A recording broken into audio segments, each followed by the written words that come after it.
so that when you get into it, you are just making a bunch of money walking around outside.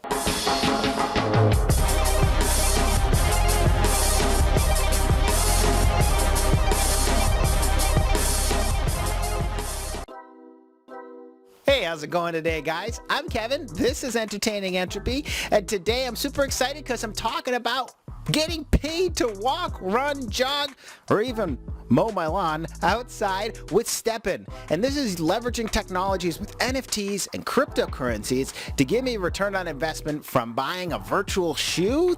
And with this, it actually was paying me to move around outside. So as long as I'm moving at a constant rate, it's got a GPS signal, it can see where I'm going, it's able to determine that I'm actually out there getting some exercise and give me some payouts. And this is determined on a price of a cryptocurrency, GST, so make sure you're doing your research. I'm going to include a lot of stuff in today's video to give you a buyer's guide on buying your first shoe so you understand it, showcase the different types of shoes, give you some tips and tricks on how to actually play the game when you're buying your shoe, what to look for, future aspects of the game, and then also looking at my experience and showing you guys what's happened since I've had the shoe for almost about a half a month or maybe about a month now.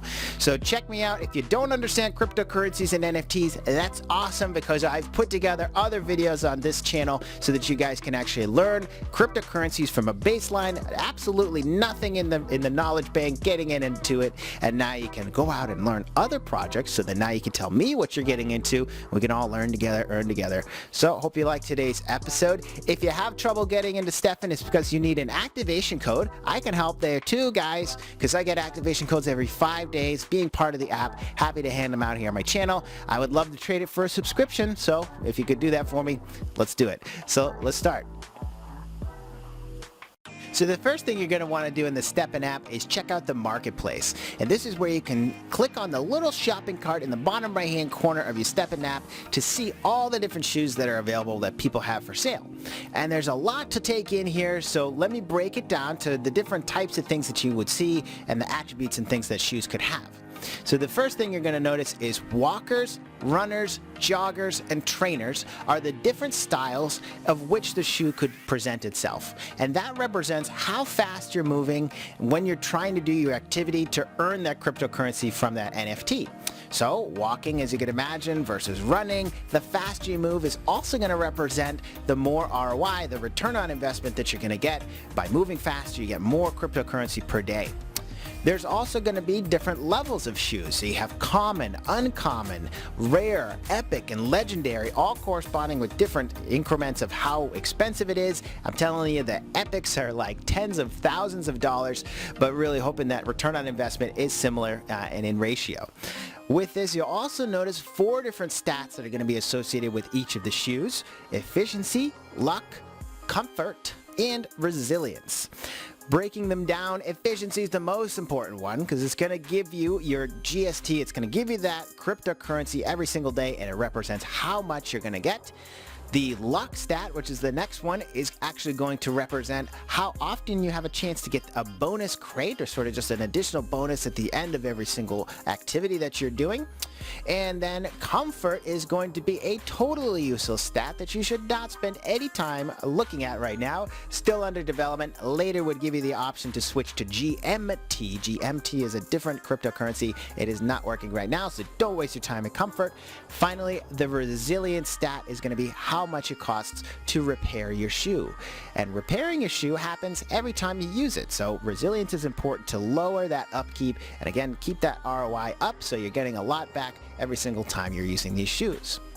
You're also going to notice that your shoe has a level, so the more you reinvest in the shoe, the daily earnings that you get from your shoe could be put back into the shoe to actually add more points, and as you level up, you're actually able to allocate those points to those 4 stats.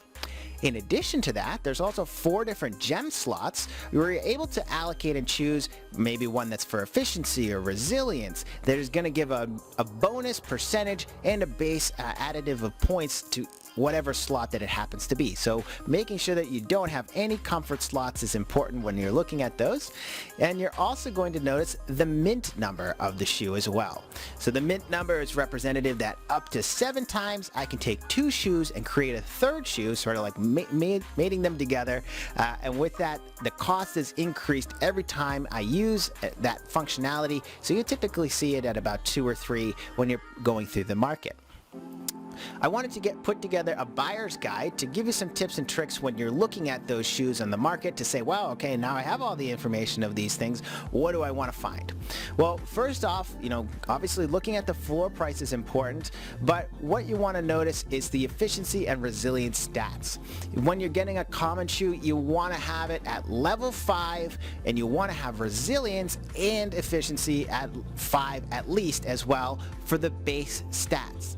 And this is important because a lot of people will actually be adding the points before they sell the shoe, and you want to actually allocate the points yourself. And this is because they'll put it in to try to make the shoe look a little bit better.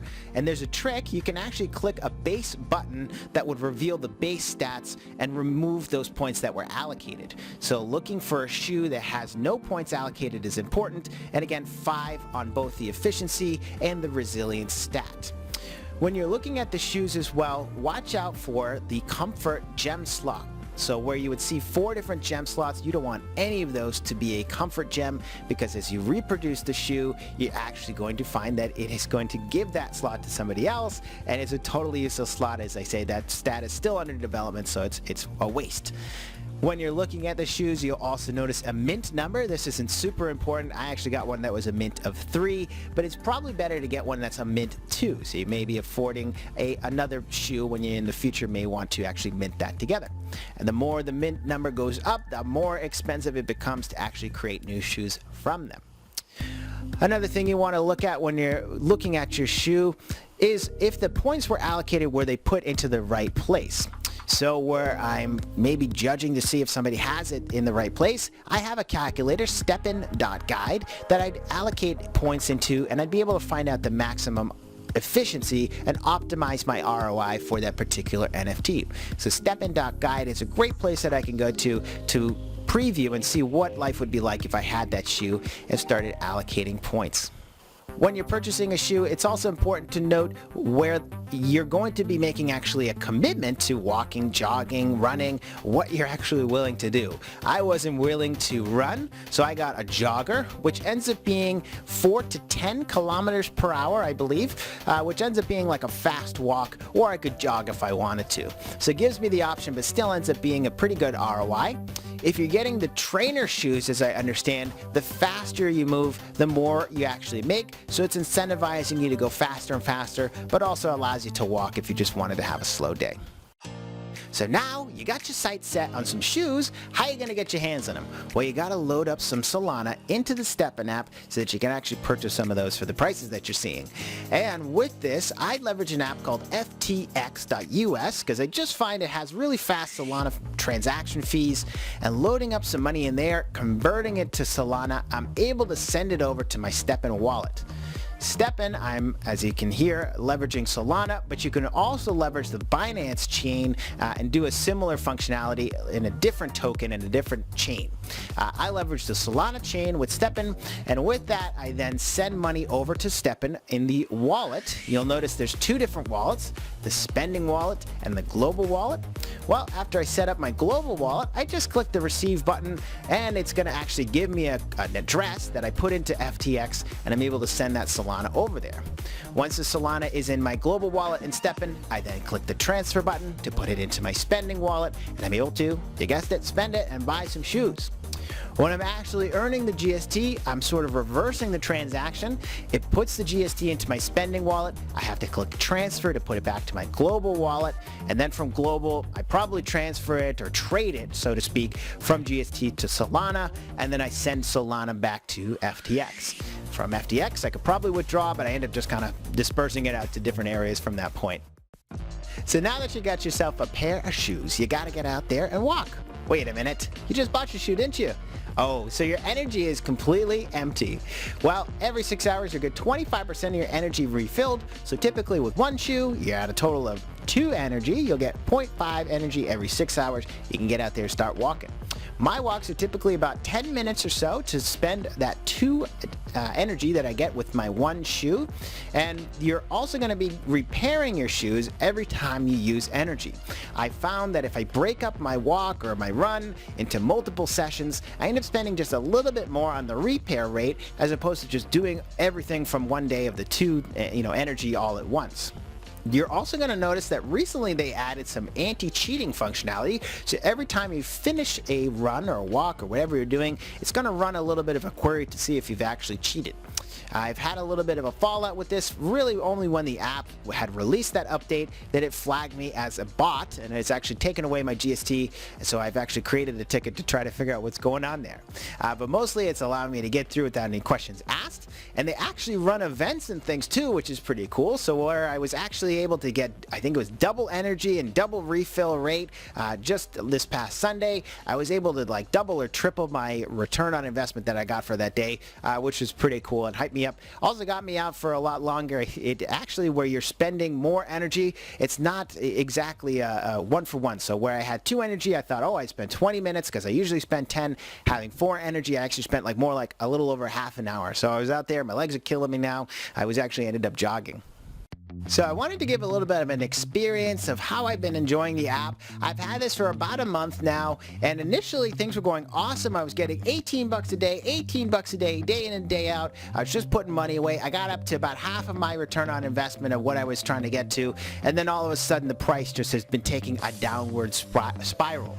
But what's nice is the return on investment of the shoes that you're buying is still about a 30-day ROI, but from the height of StepN being about $6 and now today it's about 60 cents. It really is a massive slash. When I got into it, it's about $3. So for me, it's really dropped down my ROI and bringing my last half of what I'm trying to get to about 70 days or so to get my money back, and it's still been downward spiral. So not super excited to throw more money at this, hoping that in the future it'll go back up. There's only a very small percentage of people that have actually started getting into this, and as the price goes down and down to get into those shoes, it's less of a gamble to check it out, and I would assume that more people would start to get into it as that barrier to entry actually goes down. When I initially got into it, it was about 6 to 12 Solana to actually get into it. Now it's about 3 or 4 Solana to actually get into it, so it's actually dropping pretty quickly, but it's stayed at around 3 or 4, and the prices of the GST has actually gone up and down a lot, but I'm hoping that it doesn't crash out or hit like 1 cent or something like that before I could take some of my money out, hoping that it would shoot back up and I can start buying more shoes and reinvesting and getting back into it and really enjoying my walk. Hey guys, so I hope you like what you saw on today's episode. Honestly, when I tell people I got virtual shoes that are paying me just to walk there, jaws kind of hit the floor and they're like, okay, what? So hope you guys were interested to see what I was able to do with StepN. Hope the prices come down so you guys are able to get into it, or hope they go up so that when you get into it, you are just making a bunch of money walking around outside. Pretty cool. Imagine if you could be making $90 a day, getting like 9 or 6 shoes. I could have multiple phones in my pockets, just each running StepN, like it's just ridiculous. So there was a big ban in China. I think this started the downward spiral. It was just too good to be true for those guys over there, and just a lot of things coming for this app, so don't give up on it. I'm really excited to see the future of it. If you like what you saw in today's episode, or if you were confused on what you saw in today's episode, check out some of my others. I got things about cryptocurrencies, I got NFTs, I even have investing on the stock market, building, mining rig computers, whatever you like to do. But I want to see what you're doing too. Please leave me some comments. Let me know. I'm here to learn and earn together with you. Let's see what we can build together. Hope you have a wonderful day and a wonderful week investing.